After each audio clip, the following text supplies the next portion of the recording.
ಚಿತ್ರಮಂಜರ ಸಂಚಿಕೆ 4. ಕಾವೇರಿ ತನ್ನ ರಜಾದಿನಗಳಲ್ಲಿ ಗೆಳೆಯರು ಹಾಗೂ ಗೆಳತಿಯರ ಮನೆಗೆ ಭೇಟಿ ಕೊಡುತ್ತಿದ್ದ ದಿನಗಳನ್ನು ನೆನಪಿಸಿಕೊಂಡಳು.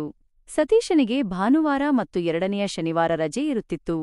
ಈ ದಿನಗಳಲ್ಲಿ ದಂಪತಿಗಳು ತಪ್ಪದೇ ಗೆಳೆಯರ ಮನೆಗೆ ಹೋಗಿ ಬರುತ್ತಿದ್ದರು ಅಥವಾ ಗೆಳೆಯರನ್ನು ತಮ್ಮ ಮನೆಗೆ ಬರಮಾಡಿಕೊಂಡು ಸ್ವಾಗತಿಸಿ ಸತ್ಕರಿಸುತ್ತಿದ್ದರು.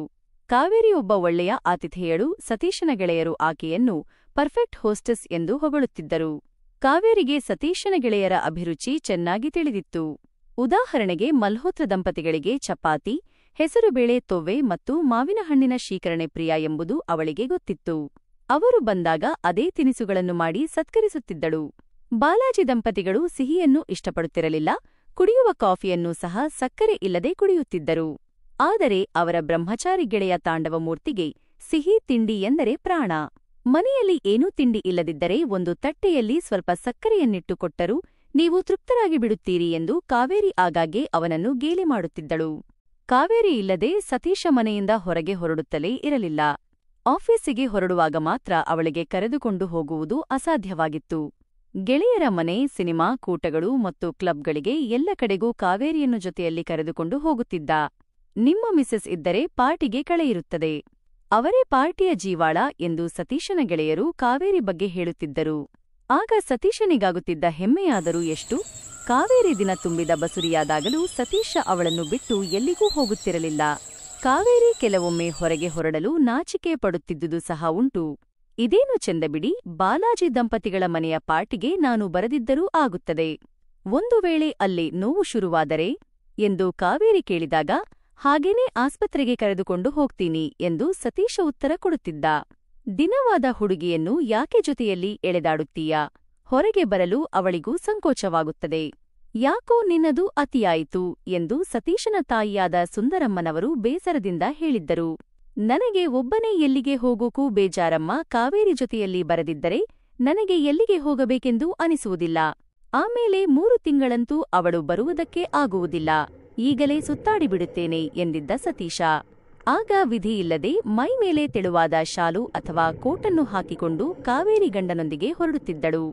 ಕಾವೇರಿಯಲ್ಲಿದ್ದರೆ ಅಲ್ಲಿ ಮಾತು, ಕತೆ, ನಗು, ಸರಸಕ್ಕೆ ಕೊರತೆ ಇರಲಿಲ್ಲ. ಅವಳು ಎಲ್ಲಿದ್ದರೂ ಅವಳ ಸುತ್ತ ಒಂದು ಗುಂಪು ಇರುತ್ತಿತ್ತು. ತನ್ನ ಮಾತುಗಾರಿಕೆ, ಚೆಲುವು ಮತ್ತು ಗುಣಗಳಿಂದ ಕಾವೇರಿ ಎಲ್ಲರನ್ನೂ ಆಕರ್ಷಿಸಿದ್ದಳು. ಅವಳ ಬಣ್ಣ ನೋಡಿ ಬಾಯಿ ಬಿಡುತ್ತವೆ ಈ ಗಂಡಸರು ಎಂದು ನಂಜಿನ ಮಾತನ್ನಾಡಿದಳು ಸರಸ್ವತಿ. ಬಣ್ಣ ಅಷ್ಟರಲ್ಲಿಯೇ ಇದೆ. ಅವಳ ಅಲಂಕಾರ ನೋಡಿ ಬೆರಗಾಗಿವೆ. ಯಾವ ಸಿನಿಮಾ ನಟಿಯೂ ಅವಳಂತೆ ಅಲಂಕರಿಸಿಕೊಳ್ಳಲಾರಳು ಎಂದಳು ವಿಮಲಾ.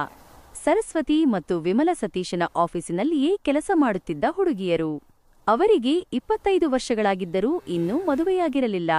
ಯಾವ ರೀತಿಯಿಂದಲೂ ಅವರು ಕಾವೇರಿಯೊಂದಿಗೆ ಸರಿಗಟ್ಟಿ ನಿಲ್ಲಲಾರದವರಾಗಿದ್ದರು. ವಿಮಲೆಗೆ ಸತೀಶನ ಹುಚ್ಚು ಹಿಡಿದಿತ್ತು. ಆತನ ನಿಲುವು, ರೂಪ ಮತ್ತು ಮಾತುಗಾರಿಕೆಯನ್ನು ಪ್ರತಿದಿನವೂ ನೋಡಿ ಕೇಳಿ ಅವಳು ಅವನಿಗಾಗಿ ಹಾತೊರೆಯುತ್ತಿದ್ದಳು. ಸತೀಶ ಮದುವೆಯಾದವನು ಮತ್ತು ಅವನ ಹೆಂಡತಿ ರೂಪಸಿ ಎಂದು ಅವಳಿಗೆ ತಿಳಿದಿತ್ತು. ಸತೀಶ ತನ್ನ ಹೆಂಡತಿಯನ್ನು ಅಪರಿಮಿತವಾಗಿ ಪ್ರೀತಿಸುತ್ತಾನೆಂಬುದು ಅವಳಿಗೆ ಗೊತ್ತಿತ್ತು. ಆದರೂ ಅವಳಿಗೆ ಸತೀಶನ ಮೇಲಿನ ಹಂಬಲ ಹೋಗಿರಲಿಲ್ಲ. ಒಮ್ಮೆ ಅವನು ತನ್ನವನಾದರೆ ಅವನನ್ನು ತಾನು ಮದುವೆಯಾಗುವುದು ಈ ಜನ್ಮದಲ್ಲಿ ಅಸಾಧ್ಯ ಎಂದು ತಿಳಿದಿದ್ದರೂ ವಿಮಲ ತನ್ನ ಪ್ರಯತ್ನವನ್ನು ಬಿಟ್ಟುಕೊಟ್ಟಿರಲಿಲ್ಲ. ಸತೀಶನನ್ನು ಮದುವೆಯಾಗುವ ಆಸೆ ಅವಳಲ್ಲಿ ಎಂದೂ ಇರಲಿಲ್ಲ. ಆದರೆ ಅವನೊಡನೆ ಸ್ನೇಹ ಬೆಳೆಸಲು ವಿಮಲ ಹಗಲಿರುಳು ಪ್ರಯತ್ನಿಸುತ್ತಿದ್ದಳು. ವಿಮಲಳ ಹುಚ್ಚು ಎಲ್ಲರಿಗೂ ತಿಳಿದಿತ್ತು. ಅವಳಂತೆಯೇ ಅಲ್ಲಿ ಟೈಪಿಸ್ಟ್ ಆಗಿದ್ದವರು ಅವಳನ್ನು ಗೇಲಿ ಮಾಡಿ ರೇಗಿಸುತ್ತಿದ್ದರು. ಪ್ರಪಂಚವೇ ತನ್ನನ್ನು ಆಡಿಕೊಂಡು ನಕ್ಕರೂ ತಾನು ಒಂದಲ್ಲ ಒಂದು ದಿನ ಸತೀಶನನ್ನು ಹೊಂದಿಯೇ ತೀರಬೇಕೆಂದು ವಿಮಲ ಮನಸ್ಸಿನಲ್ಲಿ ನಿರ್ಧರಿಸಿದ್ದಳು. ಸಮಾಜ, ಕಟ್ಟುಕಟ್ಟಳೆ ಎಲ್ಲವನ್ನೂ ಹರಿದೊಗೆದು ಅವಳು ಸತೀಶನೊಂದಿಗೆ ಸಂಬಂಧ ಬೆಳೆಸಲು ಸಿದ್ಧಳಿದ್ದಳು. ಸತೀಶ ಬಂದನೆಂದರೆ ವಿಮಲಳ ಕೈಬೆರಳುಗಳು ತಡವರಿಸುತ್ತಿದ್ದವು. ಅವಳು ತನ್ನೆಲ್ಲ ಕೆಲಸವನ್ನೂ ಮರೆತು ದೀನನೋಟದಿಂದ ಅವನನ್ನೇ ನೋಡುತ್ತಿದ್ದಳು. ಏನು ಚೆಲುವ ಅವನು! ಅವನ ಎದೆಯ ಮೇಲೆ ತಲೆಯಿಟ್ಟು ಮಲಗುವಾಕೆ ಎಂತಹ ಪುಣ್ಯಶಾಲಿನಿ! ಚಿಗುರು ಮೀಸೆಯ ಕೆಳಗಿದ್ದ ತುಂಟತುಟಿಗಳಿಂದ ಮುತ್ತನ್ನು ಪಡೆಯುವಾಕೆಯ ಭಾಗ್ಯ ಎಷ್ಟು ಜನ್ಮದ್ದಿರಬೇಕು! ಅವಳ ಎದೆ ಕೋಮಲ ಮಧುರ ಭಾವನೆಗಳಿಂದ ತುಂಬಿಹೋಗುತ್ತಿತ್ತು. ಒಂದೇ ಒಂದು ಬಾರಿ ಅವನು ತನ್ನವನಾದರೂ ಸಾಕು. ವಿಮಲೆಗೆ ಸತೀಶನ ಗೀಳು ಹೆಚ್ಚಿದಷ್ಟು ಸತೀಶ ಅವಳಿಂದ ದೂರ ಸರಿಯುತ್ತಿದ್ದ. ಹೆಣ್ಣು ತಾನಾಗಿಯೇ ಆಸೆಪಟ್ಟು ಮೈಮೇಲೆ ಬಿದ್ದು ಹೋದರೆ ಯಾವ ಗಂಡಸು ಜಿಗುಪ್ಸೆ ಪಡುವುದಿಲ್ಲ? ತನ್ನ ಸುತ್ತಲೂ ಕನಸಿನ ಬಲೆ ಹೆಣೆದುಕೊಂಡು ವಿಮಲ ಅದರ ನಡುವೆ ಬಂಧಿಯಾದಳು. ಸತೀಶ ಮಾತ್ರ ನಿರ್ವಿಕಾರ ಚಿತ್ತನಾಗಿದ್ದ. ವಿಮಲಳ ಗೀಳು ತಿಳಿದರೂ ಒಮ್ಮೆಯಾದರೂ ಅವನಿಗೆ ಅವಳ ಮೇಲೆ ಆಸೆ ಉಂಟಾಗಲಿಲ್ಲ. ಕಾವೇರಿಯಂತಹ ಹೆಣ್ಣಿನೊಂದಿಗೆ ಸಂಸಾರ ಮಾಡಿದ ಮೇಲೆ ಸತೀಶ ವಿಮಲೆಯಂತಹ ಕೊಚ್ಚೆ ನೀರಿನ ಸಂಗಡ ಆಟವಾಡಲು ಬಯಸುವುದು ಸಾಧ್ಯವೇ? ಸತೀಶ ತನ್ನಿಂದ ದೂರ ಸರಿದಷ್ಟು ವಿಮಲಾ ಅವನಿಗಾಗಿ ಹೆಚ್ಚು ಹೆಚ್ಚು ಹಂಬಲಿಸುತ್ತಿದ್ದಳು. ಅವರನ್ನು ನೋಡುತ್ತಾ ನಿಂತರೆ ನನಗೆ ಪ್ರಪಂಚವೇ ಮರೆತು ಹೋಗುತ್ತದೆ ಕಣೆ ಸರಸು. ಮಾನ ಮರ್ಯಾದೆ ಯಾವುದನ್ನೂ ನಾನು ಲಕ್ಷಿಸುವುದಿಲ್ಲ. ಅವರು ನನ್ನವರಾದರೆ ಸಾಕು ಎಂದು ವಿಮಲ ತನ್ನ ಅಂತರಂಗದ ಗೆಳತಿಯೊಂದಿಗೆ ಹೇಳಿಕೊಳ್ಳುತ್ತಿದ್ದಳು. ಸತೀಶನಿಂದ ಅವಳಿಗೆ ಯಾವ ರೀತಿಯ ಪ್ರೋತ್ಸಾಹವೂ ಸಿಕ್ಕಿರಲಿಲ್ಲ. ತಾನೇ ಕರ್ತೃವಾಗಿ ಕರ್ಮ ಮತ್ತು ಕ್ರಿಯೆಗಳನ್ನು ಮನಸ್ಸಿನಲ್ಲಿಯೇ ಯೋಚಿಸಿ ಹಣ್ಣಾಗಿದ್ದಳು ವಿಮಲಾ. ವಿಮಲ ತನ್ನ ಗಂಡನಿಗಾಗಿ ಹುಚ್ಚಾಗಿರುವುದು ಕಾವೇರಿಗೆ ತಿಳಿದಿರಲಿಲ್ಲ. ಸ್ವತಃ ಸತೀಶನೇ ಆ ವಿಷಯವನ್ನು ಹೆಂಡತಿಗೆ ಹೇಳಿದ್ದ. ಪಾಪ ಆ ಹೆಣ್ಣುಮಗಳು ತನಗಾಗಿ ಹಂಬಲಿಸುವುದನ್ನು ಹೆಂಡತಿಗೆ ಹೇಳಿ ಅವಳ ದೃಷ್ಟಿಯಲ್ಲಿ ವಿಮಲಳ ಯೋಗ್ಯತೆಯನ್ನು ಯಾಕೆ ಇಳಿಸಬೇಕು ಎಂದು ಸತೀಶ ಸುಮ್ಮನಿದ್ದ. ಆದರೆ ಒಂದು ಪ್ರಸಂಗದಿಂದಾಗಿ ಆ ವಿಷಯ ಕಾವೇರಿಗೆ ತಿಳಿಯುವಂತಾಯಿತು. ಒಮ್ಮೆ ಸತೀಶನ ಆಫೀಸಿನಿಂದ ಖ್ಯಾತಿದೇವರಗುಡಿಗೆ ಎಲ್ಲರೂ ಪ್ರವಾಸ ಹೊರಟಿದ್ದರು. ಸತೀಶ ತನ್ನ ಹೆಂಡತಿಯನ್ನು ಕರೆತರದಿರಲಿ, ಏನಾದರೂ ಅನಾನುಕೂಲ ಅವಳಿಗೆ ಒದಗಿ ಬರಲಿ ಎಂದು ವಿಮಲ ಹಲವು ದೇವರಿಗೆ ಹರಕೆ ಹೊತ್ತಿದ್ದಳು. ಆದರೆ ವ್ಯಾನ್ ಸತೀಶನ ಮನೆಯ ಮುಂದೆ ನಿಂತೊಡನೆ ಅವಳ ದೇವರುಗಳೆಲ್ಲ ವಿಮಲೆಯ ಕೈಬಿಟ್ಟು ಓಡಿಹೋದರು. ಮನೆಯ ಮುಂಭಾಗದಲ್ಲಿ ಹಬ್ಬಿದ ಜಾಜಿ ಬಳ್ಳಿಯ ಚಪ್ಪರದ ಕೆಳಗೆ ಸತೀಶ ಕಾವೇರಿಯೊಂದಿಗೆ ವ್ಯಾನ್ನ ಆಗಮನವನ್ನು ನೋಡುತ್ತಾ ನಿಂತಿದ್ದ. ಕಾವೇರಿಯನ್ನು ನೋಡಿದೊಡನೆ ವಿಮಲಳ ಉತ್ಸಾಹವೆಲ್ಲ ಇಳಿದುಹೋಯಿತು. ನಾನು ಬರದಿದ್ದರೂ ಆಗಿತ್ತು ಎಂದಾಕೆ ಸರಸ್ವತಿಯ ಕಿವಿಯಲ್ಲಿ ಪಿಸುಗುಟ್ಟಿದ್ದಳು. ಬಂದರೆ ಬರಲಿ, ನಿನಗೇನು ಬಿಡು, ಆಫೀಸಿಗೆ ಅವಳನ್ನು ಕರೆತರುವುದಿಲ್ಲ, ಅದೇ ಆಶ್ಚರ್ಯ ಎಂದು ವಿಮಲ ವ್ಯಂಗ್ಯವಾಗಿ ನುಡಿದು ಸುಮ್ಮನಾದಳು. ಕಾವೇರಿಯನ್ನು ಅವಳು ಅಸೂಯೆಯಿಂದ ನೋಡಿದಳು. ವಿಮಲೆಯ ಮುಖ ಮುದುಡಿದಂತೆ ಸತೀಶನ ಗೆಳೆಯರ ಮುಖಗಳು ಕಾವೇರಿಯನ್ನು ನೋಡಿ ಆನಂದದಿಂದ ಅರಳಿದವು. ಮುಂಜಾವಿನಲ್ಲಿ ಅರಳಿದ ಹೊಸ ಬಿಳಿಯ ಗುಲಾಬಿಯಂತಿದ್ದಳು ಕಾವೇರಿ.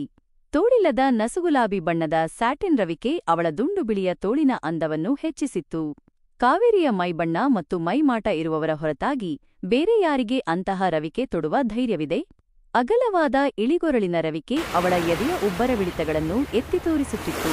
ರವಿಕೆಯ ಬಣ್ಣಕ್ಕೆ ಒಪ್ಪುವಂತಹ ಬಿಳಿಯ ಜಾರ್ಜೆಟ್ ಸೀರೆಯ ಮೇಲೆ ಗುಲಾಬಿ ಬಣ್ಣದ ಚುಕ್ಕಿಗಳು, ಕೋಮಲವಾದ ಬಲಗೈಗೆ ಚಿನ್ನದ ಕಡಗ, ಎಡಗೈಗೆ ಗಡಿಯಾರ, ಉನ್ನತವಾದ ಎದೆಯ ಮೇಲೆ ನೀಳವಾದ ಚಿನ್ನದ ಸರ, ಅದರ ಮೇಲೊಂದು ಕೆಂಪು ಹರಳಿನ ಪದಕ ಅತ್ಯಂತ ಹೆಮ್ಮೆಯಿಂದ ಒಡತಿಯ ಎದೆಯ ಮೇಲೆ ಕವಳಿಸಿತ್ತು.